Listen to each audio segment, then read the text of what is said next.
জয় শিহরি।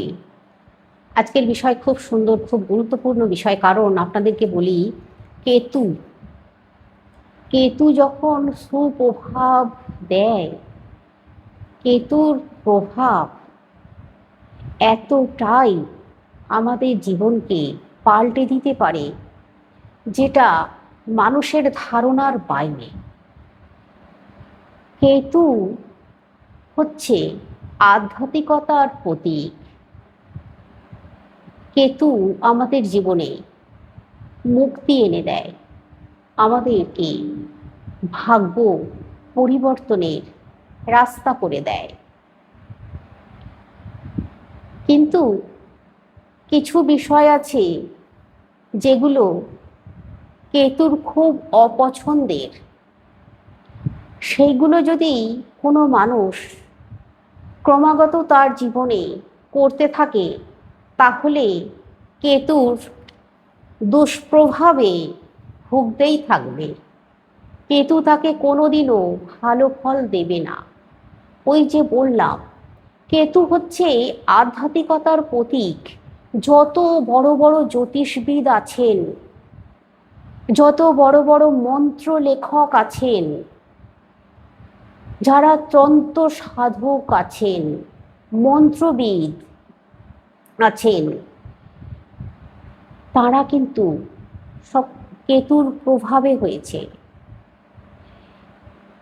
কেতু তাদেরকে ওই জায়গায় পৌঁছে দিয়েছে, কারণ তারা জানে যে কেতুকে সবসময় ভালো করে রাখতে হবে। কেতুকে সবসময় ঘৃণা করলে চলবে না, কেতুকে সবসময় দুচ্ছাই করলে চলবে না, কেতুকে ভক্তি করতে হবে। অনেক বড় বড় মানুষ আছেন যারা কিন্তু কেতুর প্রভাবেই হয়েছেন। এই যে টাটা বিড়লা, এরা কিন্তু এই কেতুর প্রভাবের দ্বারাই এই ধনী হয়েছেন, খুব ধনী ব্যক্তি, মহান ব্যক্তি হয়েছেন। কেতু মানুষকে খুব উঁচু জায়গায় পৌঁছে দিতে পারে। তবে হয়তো আপনারা বলবেন যে তারা অনেক রত্ন ধারণ করেছে, মানে যে রত্নগুলো ধারণ করলে কেতু গ্রহ শুভ থাকে সবসময় জন্মছকে।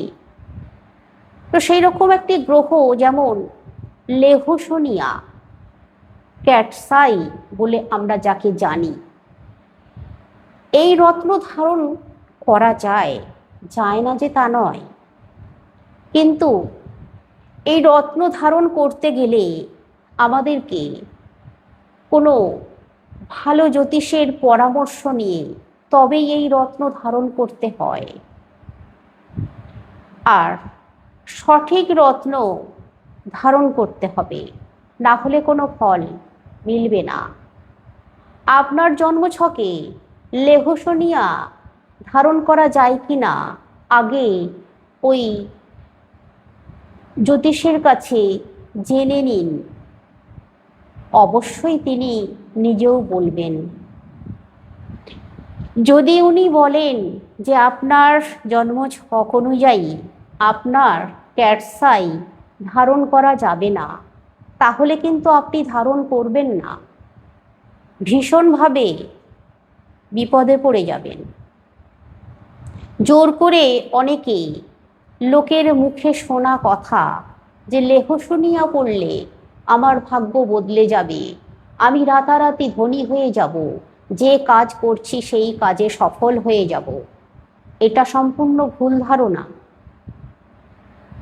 কিন্তু কিছু কাজের কথা আজকে বলবো, আর কেতু কিভাবে আমাদেরকে ধনী করতে পারে সেই বিষয়ে আজকে বিস্তারিত আলোচনা থাকছে। সঙ্গে থাকুন। যারা এখনো সাবস্ক্রাইব করেননি, চ্যানেলটাকে সাবস্ক্রাইব করুন। অনেক ভালো ভালো তথ্য আগামী দিনে জানতে পারবেন। আমি একটা একটা করে গ্রহের কথা প্রত্যেকটা ভিডিওর মাধ্যমে বলে দেব, তার সুফল, তার কুফল, তাকে কি করে ভালো রাখবেন, কিভাবে উন্নতি করবেন জীবনে, কিভাবে উঁচু জায়গায় উঠতে পারবেন, সমস্ত বিষয়ে বিস্তারিত আলোচনা থাকছে প্রত্যেকটা ভিডিওর মধ্যে। তার সঙ্গে প্রতিকার থাকছে। উপায় থাকছে, সবটাই থাকছে। নিজেরাই বুঝবেন কিভাবে যে কেতু আমাকে এখন ভালো ফল দেবে। তো বলি আপনাদেরকে, কেতু যখন কারোর সঙ্গে ভালো করে, শুভ ফল দেয় কোন সময় জানেন? যখন মানুষ তার নিজেকে নিজেই পরিবর্তন করে নেয়। কিভাবে পরিবর্তন করে নেয়? মনে করুন কোনো মানুষ ভীষণ উগ্র ছিল, ভীষণভাবে পরনিন্দা পরচর্চা করত, এখানে ওখানে বসে আড্ডা মারত, নিজের কাজে অবহেলা করত, নিজের কাজ ছেড়ে অন্যের চরকায় তেল লাগাতো, অন্যের দিকে তার বেশি ধ্যান। এই সমস্ত মানুষরা যখন নিজেকে পরিবর্তন করতে শুরু করে, যখন নিজের ভুল বুঝতে পেরে নিজেকে ভাবায় যে এগুলো করা আমার ঠিক হচ্ছে না, আমাকে শুভ পথে চলতে হবে, যখন তার শুভ চিন্তা ভাবনা মাথায় আসে, তখন থাকতেই কেতু তাকে সাহায্য করতে শুরু করে, কেতু তার সুপ্রভাব দিতে শুরু করে। কারণ কেতু হচ্ছে আধ্যাত্মিকতার প্রতীক। তাই যখন তার ভগবানে বিশ্বাস তৈরি হয়, যখন সে ভগবানের কাছে মাথা নত করে, যখন সে দিনের মধ্যে অন্তত একবার 10টা মিনিট জপ তপ করে, তখন কিন্তু কেতু শুভ ফল দিতে শুরু করে। কেতু কাদেরকে শুভ ফল দেয় জানেন? আর কাদেরকে অশুভ ফল দেয়? কেতু এগুলো পছন্দ করে না। কোনগুলো পছন্দ করে না শুনুন তবে। অতিরিক্ত কারোর পরচর্চা, পরনিন্দা করা, খেতে বসে পরের আলোচনা করা, রাস্তাঘাটে দাঁড়িয়ে অন্যের গসিপিং করা, যেখানে সেখানে থুতু ফেলা, যেখানে সেখানে প্রস্রাব করা, তারপর গৃহের মধ্যে একে অপরের বিরোধিতা করা, এগুলো কেতুর অপছন্দের। তখন সেই মানুষকে কেতু ভালো ফল দেয় না। কোনো মানুষ সব সময় নিজের ভাবে অন্যকে ভীষণভাবে দোষারোপ করে ক্রমাগত, সব সময়ের জন্য। এটা আমার ভুলে হয়নি, এটা তোমার ভুলে হয়েছে, এটা অন্যের ভুলে হয়েছে, সে সেই করেছিল, সে তাই করেছিল, এই সমস্ত ভাবনাগুলো ত্যাগ করতে হবে। অতীতকে বর্জন করা কেতু পছন্দ করে, অতীতকে নিয়ে নাড়াচাড়া করাতে কেতু পছন্দ করে না। তখনই কেতু অশুভ ফল দিতে শুরু করে। আর যার কারণের জন্য সব সময় জীবনে বিফলতা আসে, কোনোদিনও সফলতা আসে না। কেতুকে ভালো করতে গেলে আপনাদের গৃহের ফ্লোর, মেঝে যদি পাথরের তৈরি হয়ে থাকে বা সিমেন্টেরও যদি হয়ে থাকে, যদি একটা অংশ খুব ভেঙে চটে থাকে, সেই জায়গাটা মেরামত করে নিন। আপনাদের গৃহের যে কলগুলো আছে, সেই কলগুলো থেকে যদি টপ টপ করে জল পড়ে, যে কলটা থেকে, সেই কলটা সঙ্গে সঙ্গে সারিয়ে নিন। আপনাদের বাথরুম পায়খানা খুব ভালো করে পরিষ্কার রাখুন। আপনাদের গৃহের ঠাকুর ঘর, সেইখানে নিত্যদিন ধূপ ধুনার ব্যবস্থা করুন। অন্তত একটি প্রদীপ প্রতিদিন প্রজ্বলিত করুন। এই জিনিসগুলো কেতু খুব পছন্দ করে। তো দেখুন, এইগুলো সবার প্রথমে মেনে চলতে হবে। অতিরিক্ত কারোর সম্বন্ধে সমালোচনা, নিন্দা এগুলো করা যাবে না। এগুলো করলে জীবনের পথে ভীষণভাবে বাধাপ্রাপ্ত হই আমরা। আবার কেতু যখন এই সমস্ত মানুষদের উপরে বিরূপ থাকে, তখন মানুষ বিভ্রান্ত হয়ে যায়, মানুষ ভীষণভাবে দুশ্চিন্তাগ্রস্ত হয়ে থাকে, সঠিক সিদ্ধান্ত নিতে পারে না। অপ্রত্যাশিত ঘটনা তার সঙ্গে প্রায়ই ঘটে যায়। তিনি হয়তো সেইটা সম্বন্ধে কিছুই ঘুণাক্ষরেও কোনো কিছু জানতেন না, টের পাননি, কিন্তু তার সঙ্গে আকস্মিকভাবে সেই ঘটনাগুলো ঘটে যাবে। কেতুর প্রভাবের জন্য আপনারা এমনকি প্রশাসনিক ঝামেলায় একাধিকবার জড়িয়ে পড়তে পারেন। কেতুর প্রভাবের, কুপ্রভাবের জন্য। তাই সবসময় কেতু দেবতাকে শান্তিতে রাখতে হয়। আকস্মিক দুর্ঘটনা, সাইকেল অ্যাক্সিডেন্ট বা মোটরসাইকেল অ্যাক্সিডেন্ট, এগুলো কেতুর কুপ্রভাবের জন্য হয়। পায়ের দিকটায় বেশি ক্ষতিগ্রস্ত হয়, লোয়ার পোর্শনে ভীষণ পরিমাণে জ্বালা পোড়া ব্যথা, বারবার নখ ভেঙে যাওয়া, বারবার পায়ে চোট লাগা, পা নিয়ে বারবার ভীষণভাবে অসুস্থ হয়ে থাকা, এগুলো কেতুর কুপ্রভাবের জন্য হয়। এগুলো আগে বুঝুন। এবার আপনাদেরকে প্রতিকারের কথা বলবো। প্রতিকার হচ্ছে, কেতুর থেকে প্রতিকার পেতে চাইলে, কেতুকে শুভ করতে চাইলে এই কাজগুলো করলে ভালো ফল পাওয়া যাবে। কেতুকে শুভ করতে চাইলে আপনাদেরকে, এর আগে আমি গাছ সম্বন্ধেই বলেছি, আজও তাই বলবো, একটি এমনই গাছ, এটা পাতার গাছ, এটা হচ্ছে দূর্বা। আজকে দূর্বা গাছ নিয়ে একটি ভালো প্রতিকারের কথা আপনাদেরকে বলে দিই। দেখুন, দূর্বা গাছ আপনারা আপনাদের গৃহে একটা টবে লাগিয়ে রাখবেন। আর ওইখানে যে দূর্বাগুলো হবে, ওই দূর্বা আপনারা প্রতি বুধবার যদি গণেশজিকে অর্পণ করতে পারেন। কিভাবে করবেন বলে দিই। এটা হচ্ছে মোক্ষম একটি উপায় কেতুকে প্রতিকার করার জন্য, মানে কেতুর সুপ্রভাব পাওয়ার জন্য। আপনাদের গৃহে যদি গণেশ ঠাকুরের পিকচার বা মূর্তি না থাকে, তাহলে অবশ্যই একটি গণেশ ঠাকুরের পিকচার বা মূর্তি নিয়ে আসুন। একটি পিকচার আনলেও হবে, তবে যদি পিতলের একটি ছোট মূর্তি আনতে পারেন সব থেকে ভালো। সামনেই গণেশ চতুর্থী আসছে, আপনারা চাইলে গণেশ চতুর্থীর দিন একটি পিতলের ছোট মূর্তি নিয়ে আসতে পারেন গৃহে। তবে এই গণেশ ঠাকুরের যে মূর্তিটা নেবেন, এটা একটু দেখে নেবেন। গণেশ ঠাকুরের যে সুরটা, বাঁকানো অংশটা যেন দক্ষিণ দিকে থাকে, সেইভাবে দেখে নেবেন।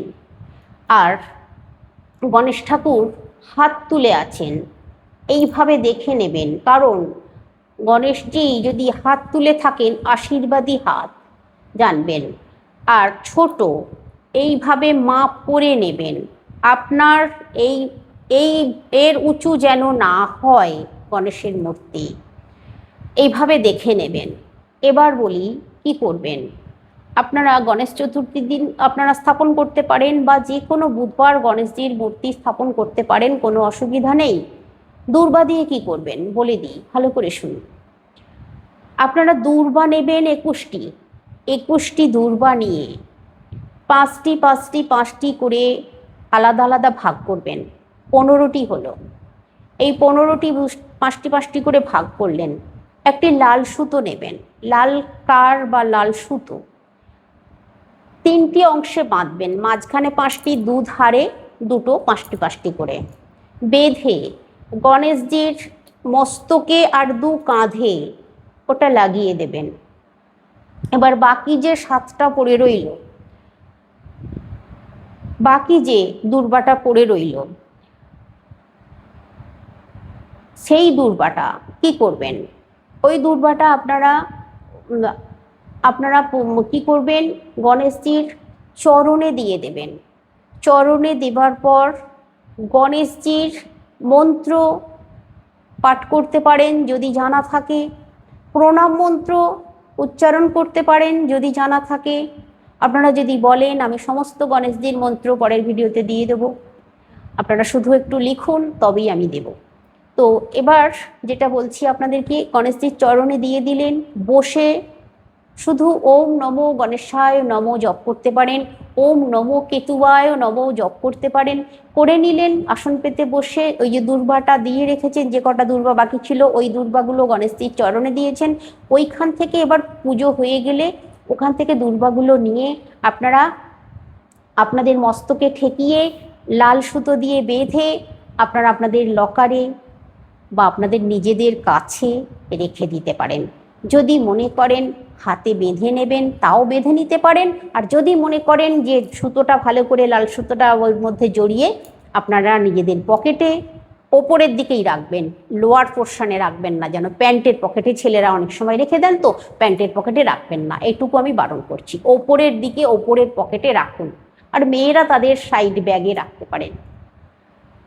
তো এইভাবে যদি করতে পারেন, কমপক্ষে 7টা বুধবার নিয়ম করে করতে হবে।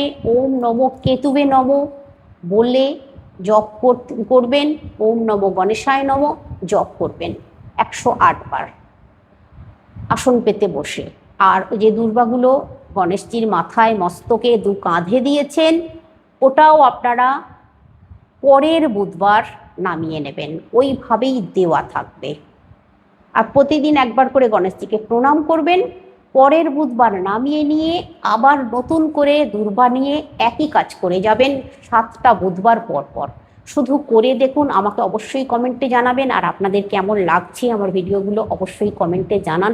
আপনাদের যদি কিছু জানার থাকে অবশ্যই জানান, আমি যথাযথ উত্তর দেবার চেষ্টা করব। আমি সঠিক এবং যথাযথ উত্তর দেওয়ার চেষ্টা করব, কথা দিচ্ছি।